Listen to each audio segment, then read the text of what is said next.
I find it very difficult that he's slipped the net and emerged from the Victoria line and not been picked up. Despite a major manhunt and several sightings on CCTV, the man suspected of throwing a corrosive chemical over a mother and her two daughters is still at large. Let's speak to Adam Toms. He's a reporter for My London. He's following the story. Morning, Adam. Good morning, Chloe. Bring us up to date with the latest on the investigation. Yes, we've asked the Met for an update this morning about the conditions of the people involved and whether they have, in fact, come close to finding Azadi. But the current situation is the manhunt is entering its third day. Police are looking all across the country. We've seen pictures of some police raids that have taken place in East London and in Newcastle, where Azadi was living, showing police in large protective clothing and protective shoes, and looking for items that may have been of interest. He was last sighted at 9 o'clock on the Wednesday at King's Cross station after the attack, with obviously that large facial wound that your listeners would have seen. Absolutely. And police have given us quite a lot of information about him moving around. There was some suggestion that they thought he might have gone back to the Newcastle area because of his links to it.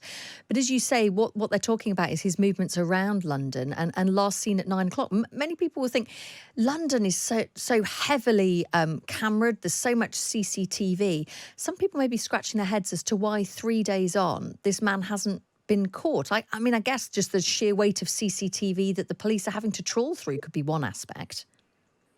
It could be, yes. There are obviously loads and loads of CCTV cameras on the Tube network for one, and obviously lots on the National Rail network. British Transport Police are helping the Met with their investigation, of course.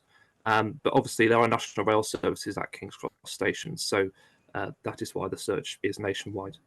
Absolutely.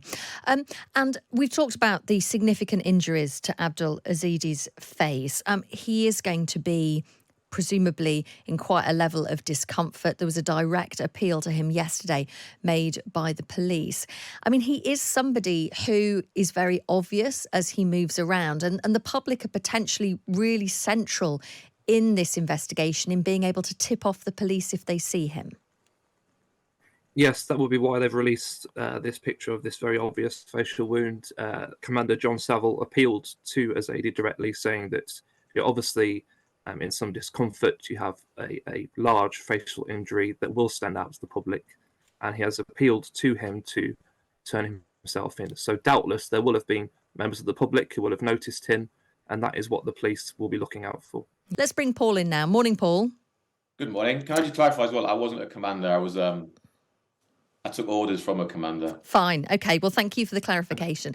Tell us, first of all, are you surprised, bearing in mind the severe facial injuries that this man has? Obviously, there's been pictures of him across the media, that he hasn't yet been apprehended. I am, yeah. I feel quite torn now because obviously I don't want to put a negative spin on the police service, but I am quite stunned. I've gone through all the articles and everything that's been released from the police into the media, and the fact that he has got such significant injuries, and he is just one of the most, well, probably the most wanted fugitive at the minute. He hasn't emerged from the Victoria line.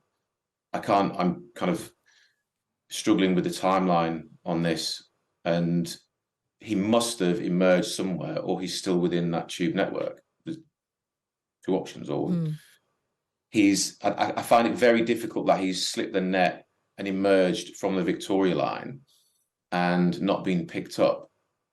Anyone who's scrutinising those CCTV is going to be so diligent, they're not going to have missed him. They can't miss someone with such significant injuries and his clothing. He's got no change of clothing, no vehicle, nothing. He's fled the scene. I wonder as well, and both of you, I'd be interested to get your thoughts on this. Paul, maybe first. This is presumably a man he's got these serious facial injuries. Presumably by now, I'm just wondering what his mental state will be like. Presumably he's in pain and presumably quite anxious as well. Absolutely. He's going to be terribly exhausted as well and in so much pain. And he's made a very, very long drive from Newcastle to South London, where he's been picked up, I think, about 6:15 in the morning. and the attack has taken place in the evening. So you're going to have profilers looking into this, but to drive all that way from what the media is saying is a targeted attack. So what's his knowledge of the area? What's his connections to the area? I know there's been a number of raids taken place, but that seems to be someone who's probably relatively calm, driving down, and then become very stressed and very anxious. Obviously, there's the attacks now taken place. He's crashed his car and is now running on foot. And I think there's CCTV footage of him, isn't there, where he's running and he trips and he falls. So he is going to be now very panicked. Having said that, he's then gone on to public transport, got a train to King's Cross, and then I think the timing is something like 49 minutes between leaving King's Cross station, going to Tesco's to buy a bottle of water, to then come into the public, and then going back into the tube station, back into King's Cross, over 45 minutes or so after getting that bottle of water. So he's going to be thinking, what are my options? Am I going to go on a train to Newcastle, which is probably highly likely what he was aiming to do initially? Or is he now going, who do I know? Where can I go? What is my safe haven? Who can I reach out to? What is safe to reach out to?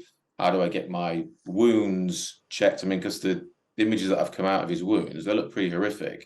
He's got to get that done as well. And who is his safety net? So if he's gone into King's Cross and boarded a Victoria line, he's still super panicked. I can imagine he's just going to be racking his brains now of going, who can I reach out to?